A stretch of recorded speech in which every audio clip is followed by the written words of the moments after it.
Welcome to DM classes. DM ক্লাসে আপনাদের সকলকেই স্বাগত। আপনারা যারা এনটিএ ইউজিসি নেট সংস্কৃত এবং পেপার 1 পড়তে চান, আপনাদের জন্য বিশেষ অফার।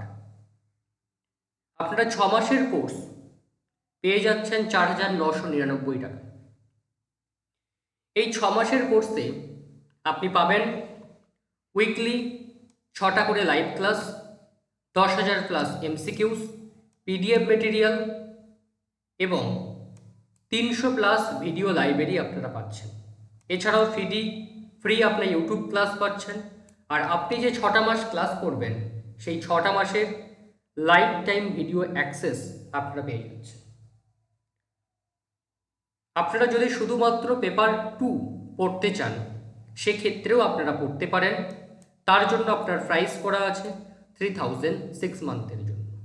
অনলি পেপার 1 যদি কেউ পড়তে চান, অনলি পেপার 1 পড়লে আপনাকে পে করতে হবে 2,500 2500 টাকা। এছাড়াও আপনারা যারা ফ্রি ইউটিউব ক্লাস করতে চান, আপনারা সকলেই ইউটিউবে ফ্রি ক্লাস করতে পারেন। এবং আমাদের ইউটিউবে আপনারা যখন ফ্রি ক্লাস করবেন, ডেসক্রিপশনের নিচে দেখবেন একটা গুগল ফর্ম দেওয়া আছে। কাইন্ডলি আপনারা গুগল ফর্মটাকে ফিল আপ করবেন। এই গুগল ফর্মটাকে ফিল আপ করলে আপনারা যে ভিডিওটা দেখছেন সেই ভিডিওটার পিডিএফ ড্রাইভ থেকে অ্যাক্সেস করতে পারবেন। আপনারা যারা ইন্টারেস্টেড আছেন নিচে দেওয়া নাম্বারে কন্ট্যাক্ট করতে পারেন এবং আমাদের কোর্স এনরোল করতে পারেন। আজ আমরা আলোচনা করব ঋগ্বেদ এবং এই ঋগ্বেদের আন্ডারে যে উপনিষদ আছে ঐতিরেয় উপনিষদ। এই ঐতিরেয় উপনিষদ আমরা প্রশ্ন এবং উত্তর আকারে দেখে নেব। আমরা আগের ভিডিওতে উপনিষদ কি এবং উপনিষদ সাহিত্য সম্বন্ধে একটা সামান্য ধারণা দেখেছি। চলুন আজকের প্রথম প্রশ্ন। ঐতিরেয় উপনিষদের সম্বন্ধ কোন ব্রাহ্মণ গ্রন্থের সঙ্গে আছে? ঐতিরেয় উপনিষদের সম্বন্ধ কোন ব্রাহ্মণ গ্রন্থের সঙ্গে আছে? ঐতিরেয় ব্রাহ্মণের সঙ্গে। 2 নম্বর প্রশ্ন, ঐতিরেয় উপনিষদের সঙ্গে কোন আরণ্যকের সম্বন্ধ আছে? ঐতিরেয় উপনিষদের সঙ্গে কোন আরণ্যকের সম্বন্ধ আছে? ঐতিরেয় আরণ্যকের। 3 নম্বর প্রশ্ন, ঐতিরেয় উপনিষদের অধ্যায় সংখ্যা কত? 3টি হচ্ছে অধ্যায় সংখ্যা। 4 নম্বর প্রশ্ন, ঋগ্বেদের উপনিষদগুলির মধ্যে ক্ষুদ্রতম উপনিষদ কোনটি? ঐতিরেয় উপনিষদ হল ক্ষুদ্রতম উপনিষদ। 5 নম্বর, বহব্রীচু উপনিষদ কার অপর নাম? ঐতিরেয় উপনিষদের অপর নাম হচ্ছে বহব্রীচু উপনিষদ। 6 নম্বর প্রশ্ন, ঐতিরেয় উপনিষদে মোট কয়টি খণ্ডে বিভক্ত? 5টি খণ্ডে বিভক্ত। 7 নম্বর প্রশ্ন, ঐতিরেয় উপনিষদে মোট মন্ত্র সংখ্যা কত?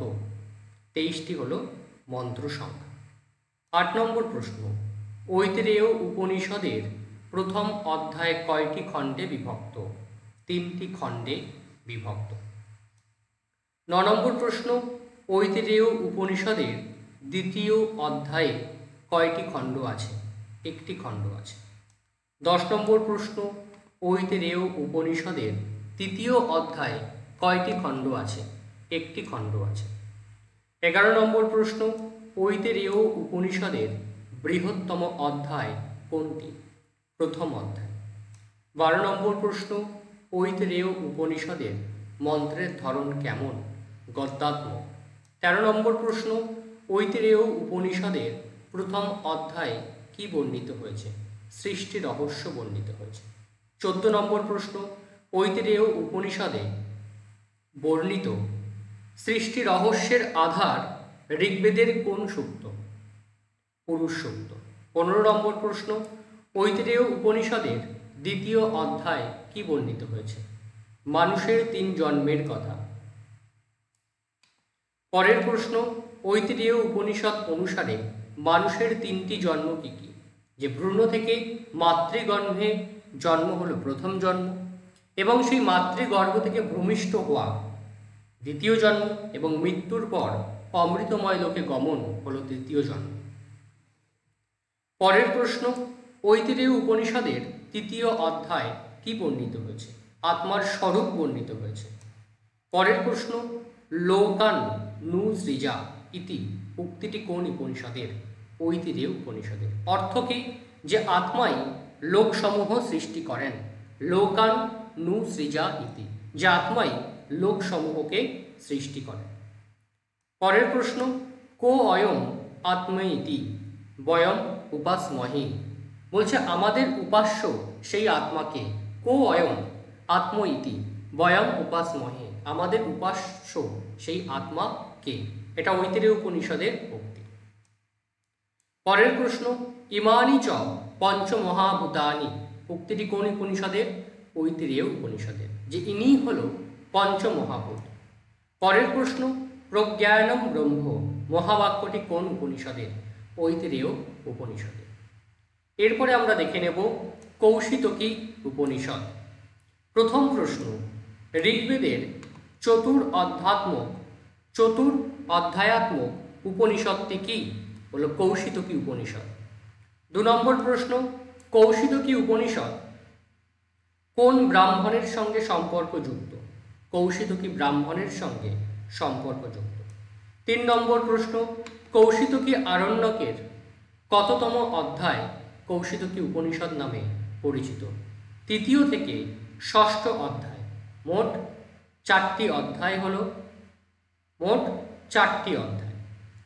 4 নম্বর প্রশ্ন, কৌশিতকী উপনিষদের মন্ত্র সংখ্যা কয়টি? 47টি। 5 নম্বর প্রশ্ন, কৌশিতকী উপনিষদে মন্ত্রের ধরন কেমন? গদ্যাত্মক। 6 নম্বর, কৌশিতকী উপনিষদের প্রথম অধ্যায়ের বিষয়বস্তু কি? মৃত্যুর পর জীবাত্মার প্রয়াণ, দেবযান ও পিতৃযানের বর্ণনা। 7 নম্বর প্রশ্ন, দেবযান ও পিতৃযান মার্গের রহস্যবিদ্যা কে দিয়েছিল? গঙ্গার পুত্র রাজা চিত্র। 8 নম্বর প্রশ্ন, দেবযান ও পিতৃযান মার্গের রহস্যবিদ্যা চিত্র কাকে দিয়েছিলেন? আরুণি এবং শ্বেতকেতুকে। 9 নম্বর প্রশ্ন, পর্যঙ্ক বিদ্যা কি? বলছে রাজা চিত্র কথিত ব্রহ্মবিদ্যার নাম হল পর্যঙ্ক বিদ্যা। 10 নম্বর প্রশ্ন, তম অস্মিতি কোন উপনিষদের উক্তি? কৌশিতকী উপনিষদের উক্তি। তুমি আমি কি বলা হচ্ছে? তম অস্মি ইতি। 11 নম্বর প্রশ্ন, যস তমোসি সো অহম অস্মি ইতি কোন উপনিষদ? কৌশিতকী উপনিষদ। বলছে তুমি যা আমিও তা। যস তম অসি স অহম অস্মি ইতি।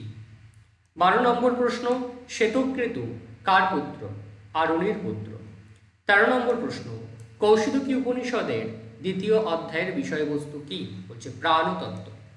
14 নম্বর প্রশ্ন, কৌশিতকী উপনিষদে প্রাণবিদ্যার প্রবক্তা কে? ঋষি কৌশিতকী এবং পৈঙ্গ। 15 নম্বর প্রশ্ন, কৌশিতকী উপনিষদ অনুসারে প্রাণ কি? প্রাণ হল ব্রহ্ম। 16 নম্বর প্রশ্ন, কৌশিতকী উপনিষদ অনুসারে প্রাণের দূতকে? প্রাণের দূত হল মন। বলা হচ্ছে প্রাণস্য ব্রহ্মণ মন দূতং। 17 নম্বর প্রশ্ন, কৌশিতকী উপনিষদ অনুসারে প্রাণের দাসীকে? বলছে প্রাণের দাসী হল বাক। 18 নম্বর প্রশ্ন, কৌশিতকী উপনিষদ অনুসারে প্রাণের রক্ষককে? চক্ষু।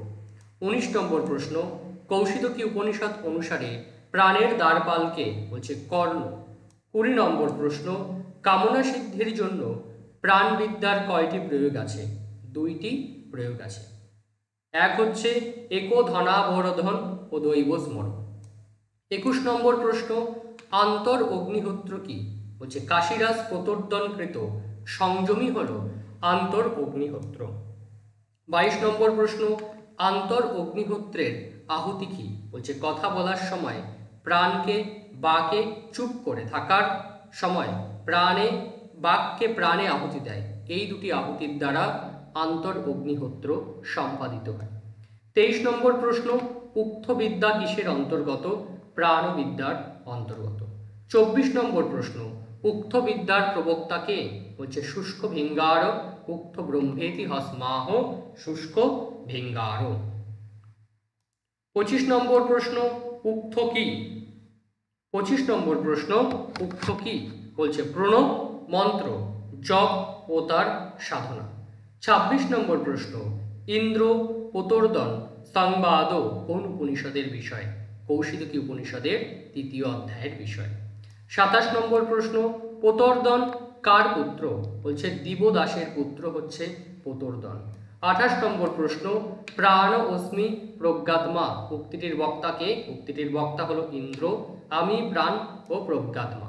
29 নম্বর, বালাকি অজাতশত্রু সংবাদ কোন উপনিষদের বিষয়? কৌশিতকী উপনিষদের বিষয়। 30 নম্বর প্রশ্ন, বালাকি অজাতশত্রু সংবাদ অন্য কোন উপনিষদে দৃষ্ট হয়? বৃহদারণ্যক উপনিষদে লক্ষ্য করা যায়। 31 নম্বর প্রশ্ন, বালাকি অজাতশত্রু সংবাদ অন্য কি নামে পরিচিত? বলছে গার্গ অজাতশত্রু সংবাদ নামেও পরিচিত। 32 নম্বর প্রশ্ন, বালাকি অজাতশত্রু সংবাদের বিষয়বস্তু কি? বলছে ব্রহ্মবিদ বালাকি রাজা অজাতশত্রুকে ব্রহ্মবিদ্যা উপদেশ দিতে এলে বালাকির জ্ঞান সীমিত হয়ে পড়ে, ফলে অজাতশত্রুর নিকট বালাকি ব্রহ্মবিদ্যার উপদেশ গ্রহণ করে। 33 নম্বর প্রশ্ন, বালাকি অজাতশত্রু সংবাদ কয়টি মন্ত্রে বিধৃত? বলছে 18টি মন্ত্রে বিধৃত। তাহলে আমরা আজকের ঋগ্বেদের দুটি উপনিষদ সম্বন্ধে প্রশ্ন এবং উত্তর সহকারে আলোচনা দেখলাম। আপনারা সকলে ভিডিওটা প্রথম থেকে শেষ পর্যন্ত দেখুন। আপনাদের কেমন লাগলো অবশ্যই কমেন্টস করে জানাবেন। আর আপনারা যারা চ্যানেলটিকে এখনো সাবস্ক্রাইব করেননি অবশ্যই চ্যানেলটিকে সাবস্ক্রাইব করবেন এবং ভিডিওটা ভালো লাগলে আপনার বন্ধুদের মধ্যে অবশ্যই শেয়ার করবেন। সকলে ভালো থাকবেন।